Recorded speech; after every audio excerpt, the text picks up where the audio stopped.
and Bears fans too, by the way. I haven't said anything positive about y'all, so I want to go ahead and do that right now. You're good. It's too early for anybody to say anything about Caleb Williams and the future of his time in Chicago. He is too 100%. talented. This position is too hard. And now more than ever, the evolution of football, which once again, it parlays with my thought process of why physicality is so important.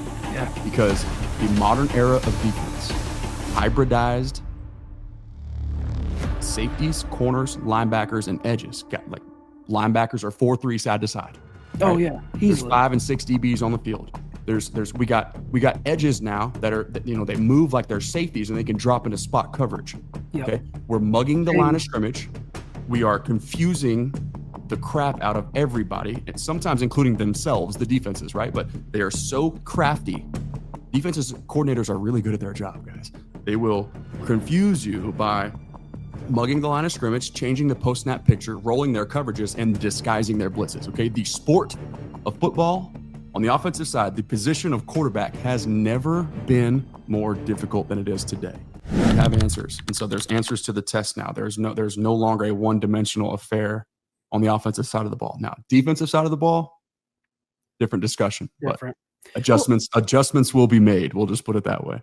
With George Pickens, what has that been like so far? Because we know the reputation he had in Pittsburgh. Mm-hmm. He gets another fresh start, similar to Javonte, different situations though. But what's he been like so far in this offense and playing with Dak and playing alongside CeeDee Lamb?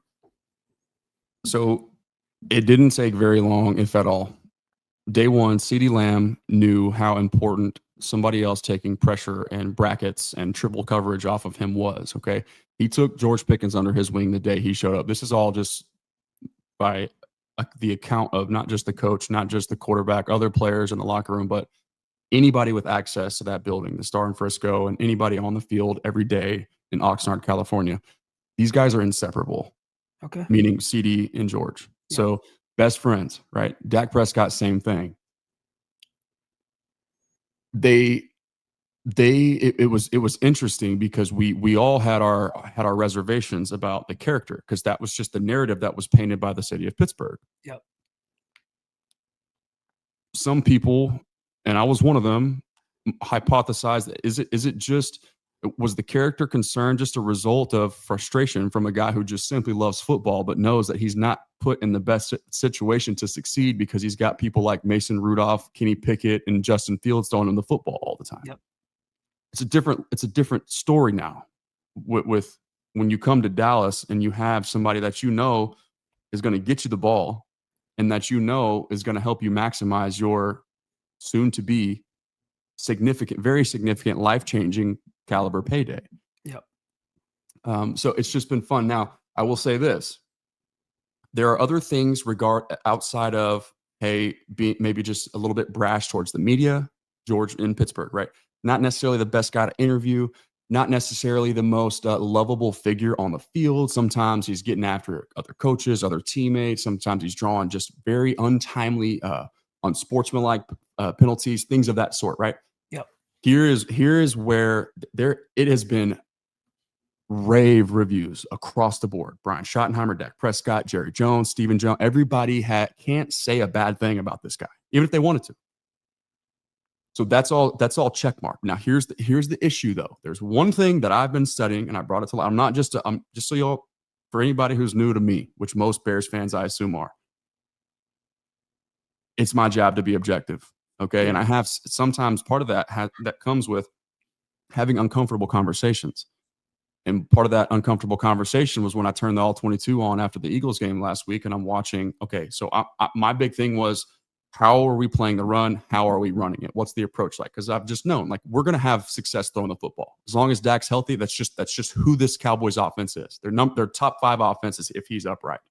Boom. Now you add George Pickens to the mix. What do we have to worry about? Nothing. Yeah, exactly. So I'm studying run game.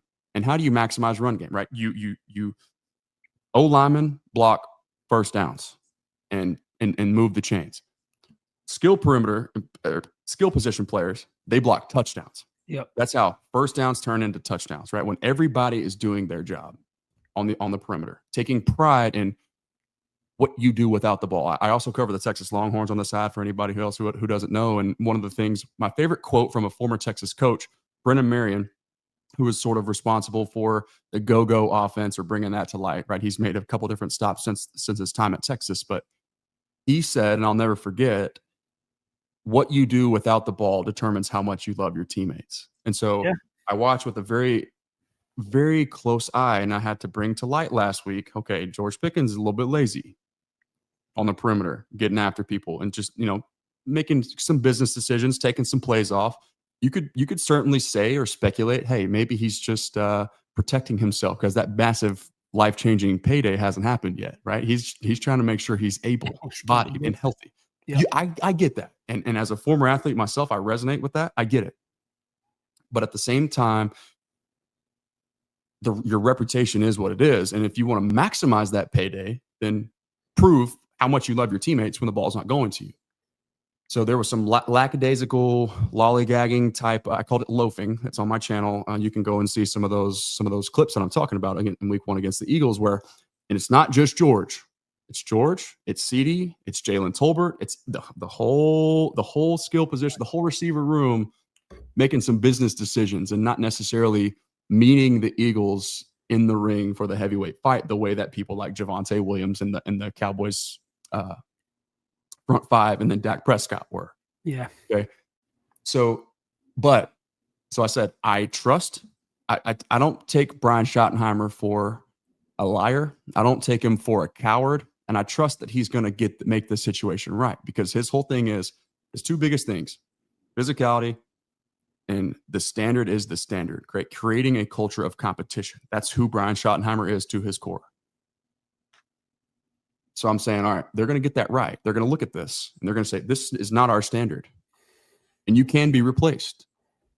Mozzie Smith, your first round draft pick entering year 3, if you're not consistently quick off the ball and penetrating an attack front that Aaron Whitecotton and Matt Eberflus deploy, you're going to be inactive. Yep. Right? So that's the standard. Deuce Vaughn, your dad's on the head of the college scouting department. If you don't bring a ton of value to us, as long as Kevontae Turpin is healthy, and I'm the biggest Deuce Vaughn fan, man. I swear, some Cowboys fans hate how much I think that he can play in this league. I'm excited to see what Sean McVay has for him in Denver. But point being, if you can't provide something from a physicality standpoint, create competition on special teams, if you're not one of the 2 best ball carriers on the roster, which I still think Deuce was, but it's not my decision. It's here and gone. You will be replaced. Okay. So the same thing. It doesn't matter how much money you make. It doesn't matter who you are. It doesn't matter if they traded for you. If you got a contract, you're coming. If you're trying to stay healthy, if you don't feel good, if you're on the field, you better maintain the standard. And week 1 to week 2, I saw a significant improvement in effort with regards to Cowboys skill personnel taking pride in the dirty work on the ground. And that's a great sign for me. That means that Brian Schottenheimer is holding up his end of the bargain now, holding these guys accountable behind the scenes, and they're actively working on solving and rectifying some of these problems. These are the things, and Bears fans too, by the way. I haven't said anything positive about y'all, so I want to go ahead and do that right now. You're good. It's too early for anybody to say anything about Caleb Williams and the future of his time in Chicago. He is too 100%. Talented. This position is too hard. And now more than ever, the evolution of football, which once again, it parlays with my thought process of why physicality is so important. Yeah. Because the modern era of defense, hybridized safeties, corners, linebackers, and edges. Linebackers are 4-3 side to side. Right? Oh yeah. Easily. There's 5 and 6 DBs on the field. We got edges now that they move like they're safeties and they can drop into spot coverage. Yep. Okay. We're mugging the line of scrimmage. We are confusing the crap out of everybody, sometimes including themselves, the defenses, right? But they are so crafty. Defenses coordinators are really good at their job, guys. They will confuse you by mugging the line of scrimmage, changing the post-snap picture, rolling their coverages, and disguising their blitzes. Okay. The sport of football, on the offensive side, the position of quarterback has never been more difficult than it is today. Ben Johnson is the right guy to get the right guy at quarterback for you guys right. It's just not time yet. It takes time. Texas fans are going through this at an even more significant level. Okay. So it can be worse. Trust me. Oh, yeah. Right. So just elevate this kid. Think about the microscope that he's performing under. It's a massive market there in Chicago, too. It might not be Dallas, where everybody loves to see them win or lose more than Cowboys fans love to see them win. That's I don't know if anything compares to that, but I know it's a Chicago. There are lofty expectations. It's a city hungry for success. You guys deserve quarterback competence, and I think you're going to get it. I just think you need to be a little bit more patient with it because it's because of the reality of the defensive side of the ball. It's never been more difficult. So just give them some time. 100% agree, and I think social media amplifies that too because we see a lot of the bad on there, and you don't see much good. And when the bad is bad, it's talked about a lot more. That was actually going to be my last question, was Caleb Williams, and I watched what Russell Wilson was able to do against the Cowboys defense. It's a familiar name here, Matt Eberflus. Yes. How does Caleb Williams in the Bears offense, how do they attack this defense? And do you think they can find success? Because, I mean, there's a lot of yards given up. It was a lot of points given up last week, but it's also, the Giants, so a little different rivalry game. But what do you expect from Caleb Williams in the offense? Here is my, as simple as I can put it. I'm going to try to do it in 4 sentences. Cowboys secondary, incredibly banged up. Struggled with communication last week. Eberflus in nature is a zone coverage guy. That's who he is. Okay. Yep. The Bears in general struggled to run the football. They were I believe, the lowest EPA per play run team in week 1. I haven't checked the numbers for last week, but I know that Kyle Monungai got a lot of run as well. And I'm a big fan of that guy, by the way. Yeah. I'll just say this. I don't expect the Bears to be able to run the football very well against the Cowboys front. They're not going to let you.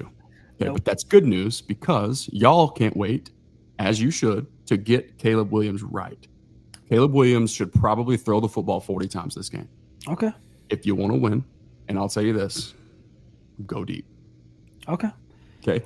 I saw some of those those coverages. I don't know what happened. Eberflus made some mistakes. He's not innocent. Okay. Asking Donovan Wilson, Cowboys fans know this. We've known this for 3 years. That's a box safety. You want that guy blitzing and fitting the run. You want him moving north. You don't want him backing up south. Okay. You don't want him in coverage, and you definitely don't want him as your deep middle safety. You will get burned.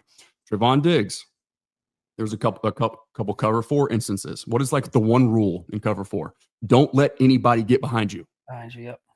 What did Trevon Diggs on more than one occasion let Malik Neighbors nonetheless? Like it's not like it's just some jag out there. Yeah, that's freaking Malik freaking Neighbors we're talking about. All right, and you want to mug the line of scrimmage sometimes and not press him. You're just sort of it's like this dance off almost. Like if you're going to be in a guy's face, much less Malik Neighbors, you better disrupt his timing, right? And give your pass rush extra time. Lord knows we need help in that department too. Another reason that's part of the problem here. It's synonymous. You throw to beat the Cowboys. The Giants knew this, and we literally revived Russell Wilson's career and possibly extended Brian Daboll's window as head coach of the Giants because of the amount of success, them tapping into and not trying to beat their head against a stone wall that is we watched what the Eagles did. The Eagles beat the Cowboys because Jalen Hurts is one of the best in the world at extending plays and making plays happen with his legs.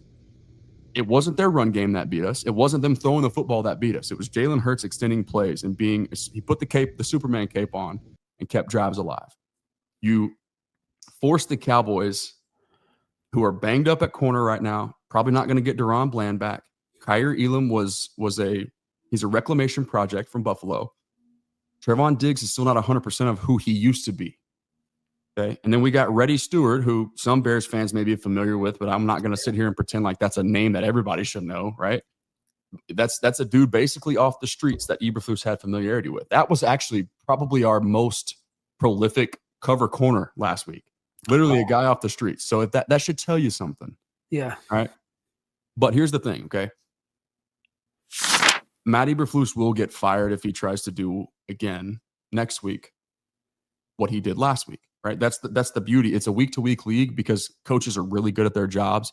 Yep. Matt Eberflus was a fantastic defensive coordinator before with the Colts. That's why he got the head coaching job in Chicago in the first place.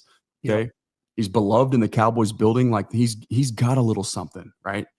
But you have to know your personnel. Okay. And you can't ask Donovan Wilson to do things that he's completely incapable of doing. And you especially can't do it if you lose Micah Parsons and you no longer have the ability to generate pressure with a 4-man rush. So if Eberflus is not running more man coverage, which once again, it's all the more reason. Challenge Trayvon Diggs, challenge Kyer Elam with Rome Odunze and DJ Moore and company. Go beat those guys because they can do it and they will do it. Go win one-on-one. But if they drop back, if they show cover 4, cover 2 like they did, or even cover 6, quarter, half, if they show that, max protect and throw bombs. Okay, let Caleb create unconventional windows with his legs, with extending the pocket, right? Condense the formation or the read for him. Run some sprint right stuff. Let him get settled and set his feet and throw a deep ball, right? Force Donovan Wilson, Malik Hooker, Trayvon Diggs, and company, and if they're in that cover 4 shell, which they got burned by many times last week, force them, prove that they can make the adjustment and not let it happen again. Until they do, just keep hucking that thing down the field and see what happens, man. Take your chances because this Cowboys front, man, they're struggling to generate pressure right now. They thought they had more in their 3 former second-round draft picks at edge when they got rid of Micah. They didn't expect 0 production from Sam Williams, Donovan Ezeraku, and Marshawn Neiland. Okay, that's why we're bringing Jadeveon Clowney in, because we're desperate to find somebody who can produce a little bit more pressure for us. Now, he's a run player too, but he's not a one-dimensional guy by any means. But if you're the Bears, take your shots, man. Why wouldn't you, right?